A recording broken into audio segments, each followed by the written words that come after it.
Hello student. Polytechnic T20 warrior channel में आपका स्वागत है। आज हम लोग केमिस्ट्री का फर्स्ट चैप्टर स्टार्ट करने जा रहे हैं जिसका नाम है मैटर। आप लोग जानते होंगे मैटर क्या होता है, मीन्स द्रव्य। ओके, तो इसमें हम ज़्यादा डिटेल में नहीं जाऊंगा क्योंकि आप लोगों को पता होगा मैटर क्या होता है। वही ब्रह्मांड जो होता है दो अवयव से मिलकर बना होता है, द्रव और ऊर्जा से मिलकर बना होता है। वह सभी वस्तुएं जो स्थान घेरती है, जिसमें भार होता है, जिसका हम ज्ञान कैसे करते हैं, अपनी ज्ञानेंद्रियों के द्वारा करते हैं, उसी को मैटर कहते हैं। तो ये आपको पूछने वाला नहीं है पॉलिटेक्निक व्हाट इज मैटर। सो इसमें मतलब ज़्यादा आपको ध्यान नहीं देना है, ठीक है ना। तो जैसे कि जिसमें भार होता है, जिसमें द्रव्यमान होता है, तो भार क्या होता है? भार मतलब वही होता है कि जिस बल से क्या होता है कि पृथ्वी किसी वस्तु को अपनी ओर आकर्षित करती है, उसको भार कहते हैं।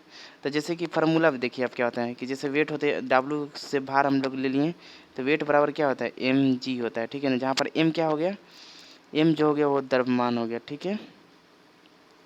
ये फार्मूला याद कीजिए। और g क्या हो गया, g हो गया गुरुत्वीय त्वरण, गुरुत्वीय त्वरण हो गया, ठीक है।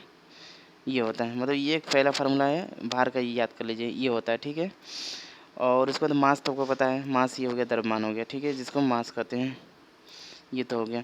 उसके बाद क्या करते हैं कि हम लोग एनर्जी के बारे में पढ़ते हैं। ऊर्जा क्या होता है, मतलब कि इसमें ऊर्जा भी आता है, मतलब कभी कभी जैसे कि कार्य करने की क्षमता को ऊर्जा कहते हैं, बस।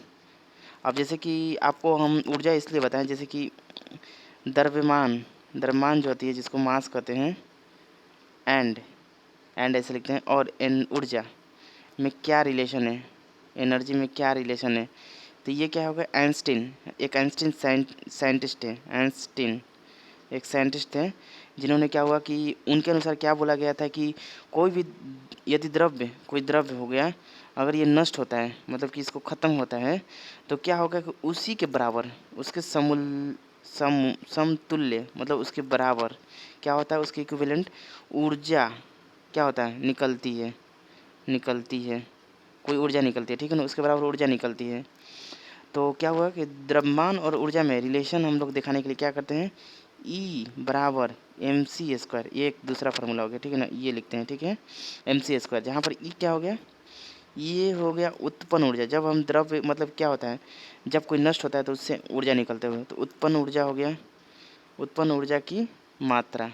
ओके, दूसरा एम क्या हो गया, एम जो हो गया वो हो गया नष्ट हुआ द्रव्यमान। ओके, और सी क्या हो गया, प्रकाश की वेग। ओके, तो मतलब सी का वैल्यू आपको पता है, प्रकाश की वेग क्या होती है। तो जैसे कि प्रकाश की वेग जो होती है ना, उसको सी से हम लोग डिनोट करते हैं, तो उसकी वैल्यू जो होती है वो क्या होता है, 3 × 10⁸ मीटर पर सेकेंड। ओके, इसको भी याद कर लीजिएगा, न्यूमेरिकल बनाने में चाहे पूछ सकता है, कभी आ सकता है। अब क्या होता है कि द्रव्य की अवस्था पढ़ेंगे, द्रव्य कौन कौन सी अवस्था में पाई जाती है, मतलब कि स्टेट्स ऑफ मैटर। तो पहला जो होती है वो क्या होती है, ठोस। अब ये डिटेल नहीं बताएंगे ठोस क्या होता है। ठोस क्या होता है, ठोस वही होता है जिसमें आकार और आयतन दोनों होता है, उसको ठोस कहते हैं। बर्फ़ हो गया, लकड़ी हो गया, दूसरा में क्या हो गया, द्रव हो गया। तो द्रव तो आपको पता होगा कि वो अवस्था जिसमें उसका आयतन तो निश्चित होता है, लेकिन क्या होता है, आकार अनिश्चित होता है। जैसे दूध, दूध को आयतन वॉल्यूम सेम होगा, बट लेकिन क्या होगा, कोई भी कंटेनर, अगर मान लीजिए छोटा कमांडल जिसमें दूध लाने जाते हैं, उसमें उसका क्या होगा, आकार दूसरा होगा। अगर उसको प्लेट में चलिएगा तो उसका आकार दूसरा होगा। तो ये हो गया द्रव। थर्ड वो क्या होता है, ये गैस होता है। तो गैस क्या होता है, जिसमें उसका आयतन और आकार दोनों क्या होता है, अनिश्चित होते हैं। जैसे हाइड्रोजन, नाइट्रोजन, ऑक्सीजन गैस हो गया, ये सब द्रव हो गए।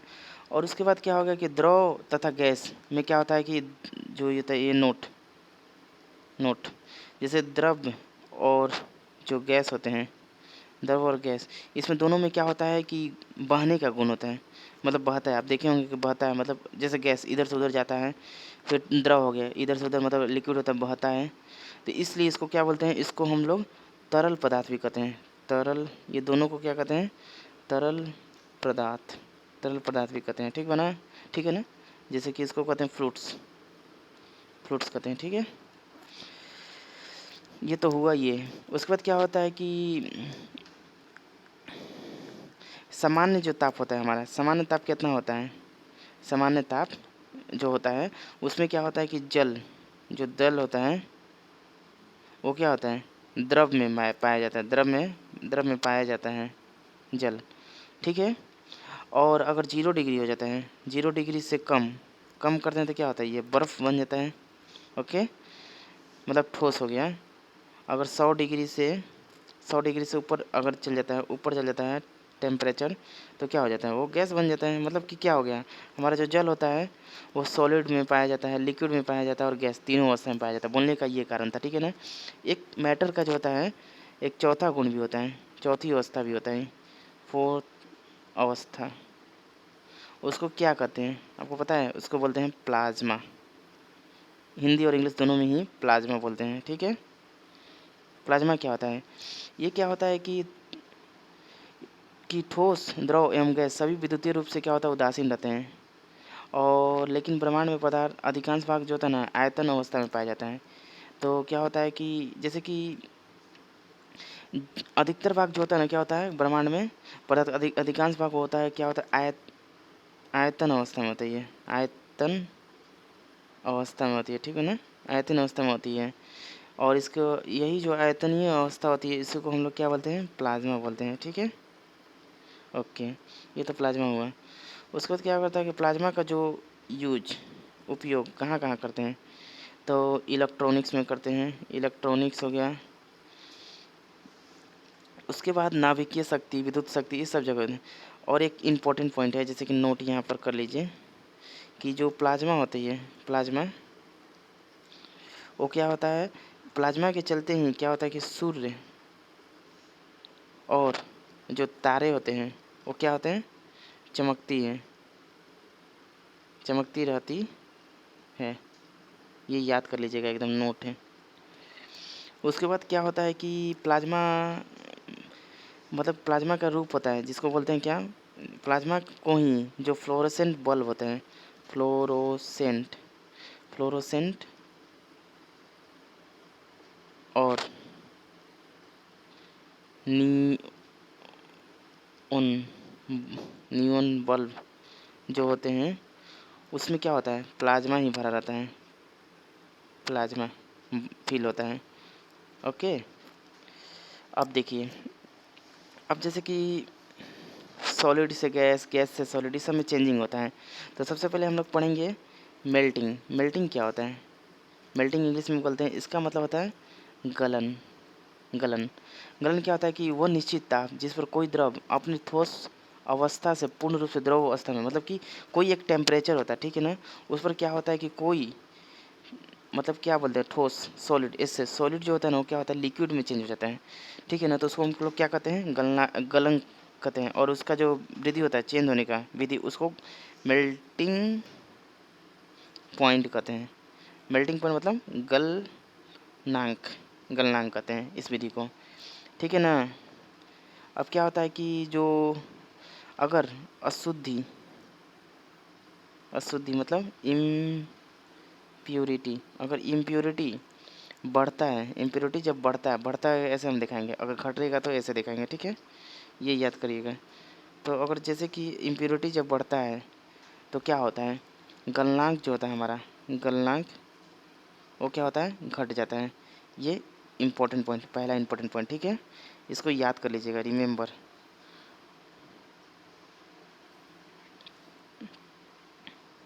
उसके बाद दूसरा दूसरा जो होता है हिमांक होता है, हिमांक, इसको क्या बोलते हैं इंग्लिश में?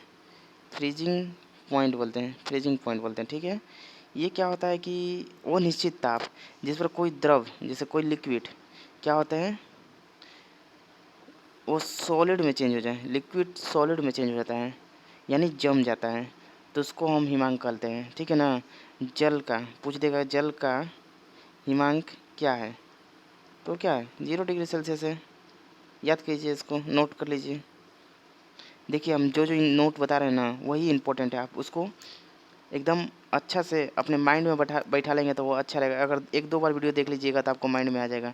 लेकिन हम कहेंगे कि आप इस 1-2 बार वीडियो देखिए। अगर आप कॉपी पेन लेकर बैठकर पढ़ेंगे तो ये आपके लिए बहुत ही अच्छा होगा कि लिख कर आप पढ़िएगा तो बहुत जल्दी ही याद होता है, ठीक है। उसके बाद क्या होता है कि जब अशुद्धि आ जाता है, इस केस में अशुद्धि आ जाता है, अशुद्धि आ जाएगा जैसे कि इम्प्योरिटी, मैं इंग्लिश हिंदी दोनों में पढ़ाऊँगा, इससे आपको कोई दिक्कत नहीं होगा। तो अगर अशुद्धि की उपस्थिति में क्या होता है कि अगर बढ़ता है तो हिमांक क्या होता है हमारा, हिमांक मतलब फ्रीजिंग पॉइंट, वो क्या होता है, वो भी बढ़ता है, बढ़ने का ये सिंबल है, ठीक है, ये भी याद कर लीजिए। उसके बाद तीसरा जो होता है उसको बोलते हैं क्या, क्वथनांक, मतलब कि क्वथन, क्वथन कहते हैं, ठीक है। इसको क्या बोलते हैं, बॉइलिंग बोलते हैं, बॉइलिंग, ठीक है। तो बॉइलिंग के लिए क्या होता है कि वो ताप जिस पर क्या होता है कि कोई द्रव उबलना शुरू हो जाता है, उबल कर क्या बन जाता है, गैस बन जाता है, उबलना, उबल कर गैस बन जाता है, ठीक है ना। तो उसको मतलब क्वथनांक कहता है, उस विधि को मतलब क्वथनांक कहते हैं। क्या होता है कि जब अशुद्धि आता है, नोट, ये नोट जो बताना बहुत इंपॉर्टेंट है, अशुद्धि जब आता है उसके ऊपर बढ़ता है तो क्या होता है, हमारे जो क्वथनांक होते हैं वो क्या होता है, वो भी बढ़ जाते हैं। बस केवल हमारे गलन की अवस्था में क्या होता है, अशुद्धि की अवस्था में गलनांक कम हो जाता है, ओके। चलिए, अब क्या होता है कि जब कोई दाब होता है, दाब जब बढ़ता है तो क्या होता है, क्वथनांक हमारा जो होता है, क्वथनांक, क्वथनांक क्या हो जाता है, वो भी क्या होता है, बढ़ जाता है, समझे। और दाब कम होने पर घट जाता है, बस। तो ये क्या कर सकते हैं, इसका फार्मूला एक हो गया, दाब इज समानुपाती होता है किसका, क्वथनांक का। ये एकदम याद कर लीजिए, एकदम इम्पोर्टेंट है, आपको दे सकता है कि दाब बढ़ने से क्या होता है।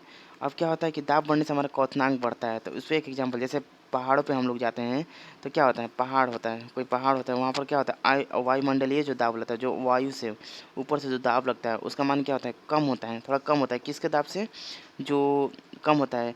तो इसके कारण क्या होता है कि जो द्रव का वाष्प दाब होता है कम तापमान पर ही क्या होता है, वायुमंडलीय दाब के समान हो जाता है। जैसे कि हम, जैसे कोई कुकर होता है, ठीक है ना, कुकर अगर आप वायुमंडल में लेकर जाते हैं तो वहाँ पर क्या होता है, वायुमंडलीय दाब कम होता है, जिसके कारण क्या होता है, हमारा कुकर का दाब भी क्या होता है, कम लगाना पड़ता है, तो उसके बराबर हो जाता है, जिसके कारण क्या होता है, कोई भी चीज़ उबलने लगता है बहुत जल्दी। तो इसीलिए पहाड़ों पर जल जो होता है ना, अपने सामान्य क्वथनांक से क्या होता है, पहले ही उबलने लगता है, याद कर लीजिए। मतलब कि पहाड़ पर कोई भी जल जो होता है ना, अपने सामान्य क्वथनांक जैसे 100 डिग्री सेल्सियस उससे कम में ही क्या होता है, वो उबलने लगता है, एक चीज़, ठीक है। और दूसरी बात क्या बोल सकते हैं कि एक होता है वाष्पन, वाष्पन क्या होता है, जिसको इंग्लिश में हम लोग क्या बोलते हैं, एवेपोरेशन। एवेपोरेशन में क्या होता है, कोई ऐसा ताप जिसमें द्रव जो होता है, कोई द्रव को वाष्प में, मतलब जो वेपर बन जाता है, वेपर में बदलता है, उसको वाष्पन कहते हैं। क्या होता है कि, और वाष्पन के ताप और वायु में क्या होता है, आर्द्रता पर निर्भर करती है, ठीक है ना। एक होता है आपको, मतलब ये सब हम टर्म बता देते हैं कि आपको मतलब कभी पूछ सकते हैं। ऊर्ध्वापातन, ऊर्ध्वापातन क्या होता है कि ये भी क्या होता है, इसको बोलते हैं इंग्लिश में सब्लिमेशन बोलते हैं, सब्लिमेशन। इसमें क्या होता है कि जो ठोस पदार्थ होते हैं, सॉलिड पदार्थ, वो क्या होता है, गर्म करने पर बिना द्रव के, ये बहुत इंपॉर्टेंट है, बिना द्रव के, द्रव में नहीं चेंज होता है और सीधा क्या होता है, गैस बन जाती है। कोई एग्जांपल बताइए, जैसे कि नौसादर हो गया, नौसादन याद कर लीजिए, एकदम पूछ देगा कि ऊर्ध्वापातन का कौन सा इसमें एग्जांपल है, नौसादर दे देगा, फिर ये सोडियम दे देगा, ये दे देगा। फिर दूसरा हो जाएगा कपूर हो गया, अपना आयोडीन जो नमक खाते हैं, आयोडीन हो गया। ये तीनों एग्जांपल आप याद कर लीजिए एकदम। चलिए, अब उसके बाद हम लोग क्या पढ़ते हैं कि कुछ द्रव का मतलब कि वर्गीकरण करते हैं, वर्गीकरण कैसे हुआ, तो ये सब हम अभी हम ये करके नहीं दिखाएंगे। मतलब ये ऐसा होता है जैसे कि यहाँ पर शुद्ध पदार्थ होता है, यहाँ पर अशुद्ध पदार्थ होता है, फिर ये शुद्ध पदार्थ में कौन कौन आता है, तत्व आता है, यहाँ पर यौगिक आता है, फिर अशुद्ध पदार्थ में क्या होता है, सामग्री मिश्रण, विषमांग, ये सब आगे आप पढ़िएगा, इसलिए यहाँ पर ज़्यादा हम ध्यान देने, मतलब ज़्यादा हमसे टाइम नहीं लेंगे, ठीक है ना। तो आप क्या पढ़ते हैं कि शुद्ध पदार्थ क्या होता है, शुद्ध पदार्थ, डायरेक्ट हम टॉपिक से हम आपको जल्दी जल्दी बता देते हैं। शुद्ध पदार्थ मतलब कि pure, pure substance, pure substance क्या होते हैं, जिसका क्या होता है कि रासायनिक संगठन, जब रासायनिक क्रिया होता है तो क्या होता है, शुद्ध पदार्थ, वो क्या होता है, शुद्ध, वही शुद्ध द्रव्य कहलाते हैं, मतलब कि शुद्ध, शुद्ध रहते हैं एकदम, मतलब उसमें कोई मिलावटी नहीं होती है। जैसे कि तत्व देखते हैं, तत्व क्या होता है, वे द्रव जो केवल एक ही प्रकार के परमाणुओं से मिलकर बनता है, मतलब एक ही एटम से, एक ही एटम से मिलकर जो बने होते हैं, जिसको क्या करते हैं कि किसी भी विधि से दो या दो से अधिक भिन्न वाले पदार्थों में विभाजित नहीं किया जा सकता। मतलब कि एक ही पदार्थ से बने हैं, तो अगर दो से ज़्यादा भिन्न वाले मतलब कि पदार्थों में इसको हम अलग नहीं कर सकते। जैसे कि आप इसका एग्जांपल से देख सकते हैं, Fe मतलब कि आयरन हो गया, ये हो गया हमारा तत्व हो गया। Hg जैसे कि मरकरी हो गया, कॉपर हो गया, ऑक्सीजन हो गया, ये सब शुद्ध पदार्थ हैं। अभी एक जानकारी के लिए आप याद करके रख लीजिए, जो आगे तैसे बताऊंगा। जैसे अभी तक 108 तत्व की खोज हुई है। अभी 108 तत्व है अभी हमारे धरती पर, ठीक है। और जो तत्व में जो होता है, जो मुख्य भूपट्टी है, मतलब मुख्य जो स्रोत है वो क्या होता है, वो अर्थ क्रस्ट होता है। अर्थ क्रस्ट होता है, अर्थ क्रस्ट जिसको भूपट्टी बोलते हैं, सबसे ज़्यादा है, मतलब भूपट्टी है, ठीक है ना। और जो जिसको बोलते हैं क्या, भूपट्टी, ठीक है ना, जिसको क्या बोलते हैं इंग्लिश में, क्या बोलते हैं, अर्थ क्रस्ट। पूछ देगा आपसे एक क्वेश्चन कि अर्थ क्रस्ट पे सबसे ज़्यादा पाने वाले तत्व कौन सा है, तो वो है ऑक्सीजन है, ठीक है ना, जो कि अधातु है। ऐसा पूछ देगा कि धरती पर भूपट्टी में सबसे ज़्यादा पाने वाले अधातु कौन है, तो ऑक्सीजन है, ठीक है। मतलब सबसे ज़्यादा पाने वाला तत्व कौन है, ये नहीं पूछेगा धातु या अधातु, ठीक है ना। लेकिन अगर आपसे पूछ देता है कि एल्युमिनियम जो होता है, अगर पूछ देगा कि धातु भूपट्टी पर पाने वाले सबसे ज़्यादा कौन है धातु के रूप में, तो ये होता है एल्यूमिनियम। एल्यूमिनियम, ठीक है ना, एल्यूमिनियम होता है, ठीक है ना। और ये क्या होता है, धातु होता है। याद कर लीजिए, धातु इधर होता है और उधर क्या होता है, ऑक्सीजन। चलिए, ये सब तो हो गया। उसके बाद ऐसे ऐसा बहुत सारे क्वेश्चन आएगा, ठीक है ना, मैं और सॉल्व करते चल जाऊँगा। तो जो हमारा ऑक्सीजन होता है, जो सबसे ज़्यादा मतलब धरती पर भूपट्टी पे पाया जाता है, वो कितना होता है, 49.9% होता है, ठीक है। और उसके बाद क्या होता है, एल्यूमिनियम का जो होता है ना, परसेंटेज कितना होता है, 7.3 होता है, ठीक है। ये सब याद कर लीजिए, दो चीज़ याद कर लीजिए बस, यह धातु है और ये धातु है। अब जैसे कि पूछ देगा कि मानव शरीर में भी तो होता है ऑक्सीजन, कार्बन, हाइड्रोजन। तो मानव शरीर में सबसे ज़्यादा पाने वाले तत्व कौन है, तो सबसे ज़्यादा ऑक्सीजन होता है। ऑक्सीजन को O2 से दर्शाते हैं, वो 65% होता है ऑक्सीजन। ऑक्सीजन से ही तो हम लोग सांस लेते हैं, समझे। उसके बाद क्या होता है, कार्बन होता है, वो कितना होता है, 18% होता है। और हाइड्रोजन जो कि 10% है। ये तीनों आप रिमेंबर कर लीजिए, पूछ सकते हैं। चलिए, ये हो गया। उसके बाद हम लोग क्या पढ़ने जा रहे हैं, अशुद्ध पदार्थ क्या होते हैं। अशुद्ध पदार्थ, अशुद्ध पदार्थ के बारे में पढ़ लेते हैं। अशुद्ध पदार्थ क्या होता है, जैसे कि क्या होता है, इसमें दो या दो से अधिक द्रव्य को क्या होता है, किसी भी अनुपात में मिला देने पर बनते हैं। मतलब कोई मतलब कि जनरल मिक्सचर नहीं बनता, मतलब कि इसका कंटेंट मतलब सही भी हो सकता है, खराब भी हो सकता है। ये दो तरह का होता है, एक समांगी होता है मिश्रण, समांगी होता है, और दूसरा जो होता है विषमांगी होते हैं। आप ये सब मानना चाहिए कि कौन क्या होता है, मतलब हल्का फुल्का बता देते हैं। तो समांगी मिश्रण जो होता है ना, उसको मतलब होमोजीनियस भी कहते हैं, होमोजीनियस। और इसको क्या बोलते हैं, हेट्रो।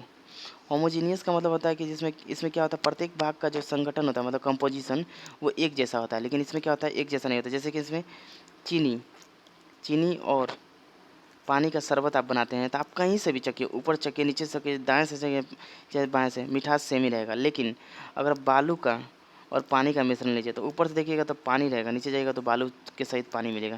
जैसे अलग अलग हो गया, बस एग्जाम्पल से समझिए। उसके बाद क्या होता है कि अब कुछ हम लोग जो द्रव्य पदार्थ होता है, उसमें होने वाले कुछ चेंजिंग के बारे में पढ़ लेते हैं, ठीक है ना। मैटर में क्या क्या चेंज होता है, जैसे कि एक होता है physical change, physical change, okay. Physical change को क्या बोलते हैं हम लोग, भौतिक परिवर्तन, भौतिक परिवर्तन बोलते हैं। भौतिक परिवर्तन में क्या होता है कि जैसे कि पहला मान लेते हैं, जो हमारा विद्युत बल्ब जलता है, जलना, विद्युत बल्ब जलना, आप सुन लीजिए, मैं बता देता हूँ, लिख नहीं रहा हूँ, ज़्यादा लिखने से कोई फ़ायदा नहीं है। बर्फ़ का पिघलना हो गया, बर्फ़ का पिघलना हो गया, नमक या चीनी पानी में घुलना हो गया, ये सब भौतिक चेंज होगा। आयोडीन का जो ऊर्ध्वापातन, इवोपरेशन जो होता है, जल का आसवन हो गया, ये सब सारी ये होता है। और जो एक चीज़ है, मतलब इम्पोर्टेंट नोट हम बता देते हैं, ये नोट याद कर लीजिए। जो भौतिक परिवर्तन होते हैं, समझे, जो भौतिक परिवर्तन होते हैं वो क्या होते हैं, वो होते हैं उत्क्रमणीय होते हैं। उत्क्रमणीय का मतलब इरिवर्सिबल, मतलब एक बार ये रिएक्शन इधर से किया तो ये बना, फिर वहाँ से रिएक्शन करके इधर बन सकते हैं, मतलब दोनों साइड, मतलब इसको रिवर्सिबल कहते हैं इसको, मतलब रिवर्स कर सकते हैं, समझे। मतलब एक से दूसरे, जैसे बर्फ़ के पिघलने पर क्या होता है, जल बनता है। फिर पुनः अगर हम 0 डिग्री तापमान पर उसको ठंडा करें तो क्या होगा, फिर से बर्फ़ बन जाएगा। तो ये क्या हो गया, फिजिकल चेंज हो गया। ठीक है, ये याद कर लीजिएगा। दूसरा होता है केमिकल चेंज।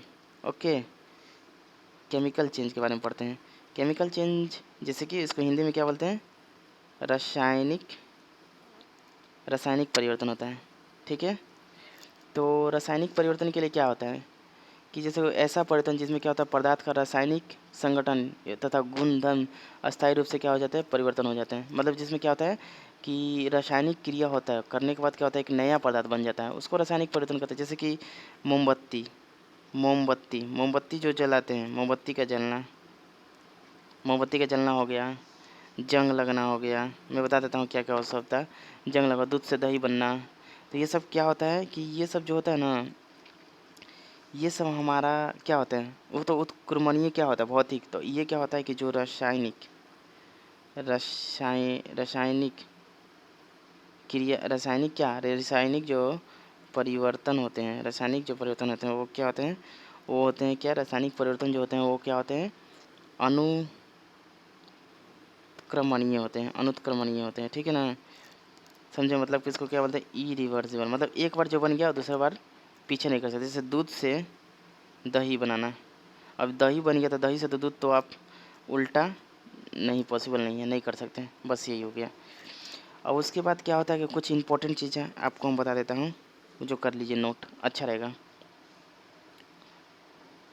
वैसा पदार्थ जो एक तत्व से बने होते हैं और क्या होता है, उनकी संरचना और रासायनिक संगठन भिन्न भिन्न हो, तो उसको क्या कहते हैं, अपरूप कहते हैं, एलोट्रोप्स कहते हैं। समझे, एलोट्रोप्स। जैसे कि मान लीजिए कि कोई पूछ देगा कि एलोट्रोप्स क्या होता है, कि जैसा पदार्थ जो क्या बोलते हैं, एक वन तत्व हो, एक ही तत्व से बने हो अलग अलग, लेकिन उसका जो संरचना होता है, जो उसकी बनावटी हो गया, संरचना हो गया, और क्या हो गया, तथा रासायनिक रासायनिक जो रासायनिक हो गया, वो क्या होता है, भिन्न होता है। ठीक है ना। जैसे कि एग्जाम्पल हम आपको देख बताते हैं। जैसे कि एग्जाम्पल में हम क्या कर सकते हैं, लैपटॉप का एग्जाम्पल में हम आपको ये बता सकते हैं कि जैसे कि आप ले लिए हीरा, क्या होता है, और डायमंड उसको बोलते हैं, हीरा को। फिर ग्रेफाइट आपको पता होगा, जो पेंसिल में यूज करते हैं।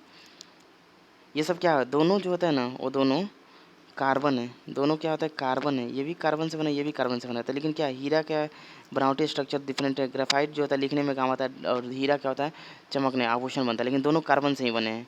दोनों सेम ही तत्व है, लेकिन दोनों का अलग अलग संरचना है और दोनों का अलग अलग रासायनिक है। जैसे ऑक्सीजन, एक एग्जाम्पल लेते हैं। O2 हो गया तो ऑक्सीजन गैस हो गया। O3 हो गया तो ओजन हो गया। जैसे O3, उसको क्या बोलते हैं, ओजोन बोलते हैं। याद कर लीजिए, ओजोन बोलते हैं। O2 हो गया तो ऑक्सीजन हो गया। ओके, फिर खाली O हो गया तो इसको क्या बोलेंगे, न, मतलब इसको भी ऑक्सीजन बोलेंगे। तो क्या हुआ, ये गैस हो गया। ऑक्सीजन मतलब कि ये ऑक्सीजन गैस हो गया। ये खाली नौ, मतलब कि क्या उसको बोलते हैं, नवजात ऑक्सीजन हो गया। तो तीनों ऑक्सीजन का ही रूप है, लेकिन सबका अलग अलग मतलब बिहेवियर है, लेकिन एक ही तत्व है। समझे।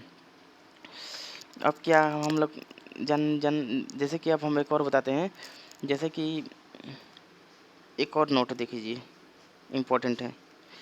जैसे कि अगर कोई अणु है, ठीक है ना, अणुओं का स्थितिज ऊर्जा के बारे में। जैसे कि अगर स्थितिज ऊर्जा दिया हो, अणुओं का स्थिति ऊर्जा, जिसको बोलते हैं पोटेंशियल एनर्जी उसका दिया हो। ठीक है ना, अणुओं को पोटेंशियल एनर्जी दिया हो, जैसे ऐसे गैस दिया हो, द्रव दिया हो, और क्या दिया हो, ठोस दिया हो। इस तरह मतलब क्रम में रहता है। क्या होता है कि स्थितिज ऊर्जा जब बढ़ता है तो क्या होता है, स्थितिज ऊर्जा बढ़ता है तो ठोस में सबसे ज़्यादा होता है, फिर द्रव में होता है, उसके बाद कम होता है। स्थितिज ऊर्जा बढ़ने पर ठोस में सबसे ज़्यादा मतलब कि चेंजिंग होता है, द्रव में फिर उसके होता है, फिर उसके बाद गैस में होता है। ठीक है, ये इस तरह से हो गया। अब क्या हो गया कि जो घनत्व होता है, वो क्या होता है, घनत्व को क्या बोलते हैं, डेंसिटी। घनत्व को डेंसिटी बोलते हैं, जिसको डी से डिनोट करते हैं। जो डेंसिटी जो होता है हमारा, वो क्या होता है, इन्वर्सली प्रोपोर्शनल होता है, किसका, वॉल्यूम का। ठीक है, याद कर लीजिए, एकदम इम्पोर्टेंट है। इसको क्या होते हैं, वॉल्यूम, और डेंसिटी हो गया, घनत्व हो गया। ठीक है, यानी मतलब कि इन्वर्सली प्रोपोर्शनल को क्या बोलते हैं हिंदी में, इसको बोलते हैं व्युत्क्रमानुपाती। समझे। व्युत्क्रमवादी होते हैं, मतलब कि घनत्व जैसे जैसे बढ़ेगा वैसे वैसे हमारा आयतन क्या होगा, कम होगा, या आयतन जैसे जैसे बढ़ेगा घनत्व हमारा क्या होगा, कम होगा। बस ऐसे आपको याद करना है। और तो आपको तो पता ही है, भूपटल में जो सबसे ज़्यादा क्या होता है, ऑक्सीजन पाया जाता है, ऑक्सीजन सबसे ज़्यादा होता है। फिर उसके बाद सिलिकॉन होता है, फिर उसके बाद एल्यूमिनियम होता है, उसके बाद क्या होता है, आयरन होता है, याद कर लीजिए सबसे ज़्यादा होता है। उसके बाद आयरन होने के बाद कैल्शियम होता है, कैल्शियम के बाद क्या होता है, पोटासियम होता है, और सोडियम होता है, और सबसे कम मैग्नीशियम का होता है। ये याद कर लीजिए, मतलब कि सबसे ज़्यादा ज़्यादा पाना भूपट्टी में, समझे। और क्या हो गया कि जो मानव शरीर का जो होता है, मैं रिवीजन, मानव शरीर में जो होता है वो तत्व जो होते हैं वो क्या होते हैं, मानव शरीर में जो तत्व होते हैं सबसे ज़्यादा क्या होता है, ऑक्सीजन होते हैं, फिर कार्बन, फिर हाइड्रोजन, फिर नाइट्रोजन, समझे। ये हो गया। तो मतलब ये तो वीडियो यहाँ तक ख़त्म हो गया। अब जैसे कि मान लीजिए कोई क्वेश्चन लेते हैं, जैसे कि एक क्वेश्चन लेते हैं, जैसे कि कोई पूछ दिया कि एक क्वेश्चन आया था कि कौन सी वस्तु द्रव्य नहीं है। तो अगर ऑप्शन दिया हुआ था, एक कोयला दिया हुआ था, दूसरा प्रकाश दिया हुआ था, तीसरा लकड़ी दिया हुआ था, और चौथा क्या दिया हुआ था, कॉपर दिया हुआ था। तो कौन होगा, आपको तो बहुत कंफ्यूज हो जाएगा, कॉपर तो नहीं है, ये भी नहीं है, तो ये प्रकाश जो होता है ना वो द्रव नहीं होती, ठीक है। ये हुआ। उसके बाद में जैसे कि क्या होता है कि एक क्वेश्चन आया था पॉलिटेक्निक में, एक और क्वेश्चन आया था, जैसे कि प्रेशर कुकर, जैसे इस टाइप से था, प्रेशर कुकर में खाना जो होता है वो क्या होता है, जल्दी पक जाता है। क्यों पक जाता है, तो आपको पता आ गया कि जल का जो होता है ना वो क्या होता है, क्वथनांक क्या होता है, बढ़ जाता है, इसलिए मतलब बढ़ जाता है, इसलिए बन जाता है, काम खत्म, ऐसे होता है। अच्छे, उसके बाद में क्या एक और क्वेश्चन है, जैसे कि एक और क्वेश्चन आया था कि जो अगर हम गर्म करते हैं, गर्म करने पर जो नौसादर होता है, नौसादर क्या मतलब बताया था ना, जो मतलब डायरेक्ट क्या होता है, सॉलिड से सीधा गैस बन जाता है, मतलब ये लिक्विड में नहीं जाता है। नौसादर जो होता है गर्म करने पर टूट टूटता है किस में, तो नौसादर को जब गर्म करते हैं ना तो टूटता है एमोनिया में, टूटता है एमोनिया, इसको बोलते हैं एमोनिया, एमोनिया में टूटता है, प्लस HCl, हाइड्रोक्लोरिक एसिड, दो चीज़ में टूटता है, समझे। और एक और क्वेश्चन आता है कि भूवर्ग में सबसे ज़्यादा पाए जाने वाली धातु कौन है, तो आपको पता है एल्युमिनियम है। तो ऐसे ऐसे क्वेश्चन बहुत ही आसान आती है, क्योंकि मैंने सारे कंसेप्ट यहाँ पर कंसेप्ट आपका क्लियर हो जाएगा। ये वीडियो एक बार दो बार आप देख लीजिए, मैंने सब चीज़ कवर कर दिया। और आप ट्राई कीजिए क्वेश्चन बनाने का। और कोई भी क्वेश्चन में डाउट हो तो आप हमसे पूछिए, कमेंट सेक्शन में आप हमको बोलिए, मैं उसका ज़रूर सॉल्व करके दूँगा। चलिए अब तक के लिए बाय।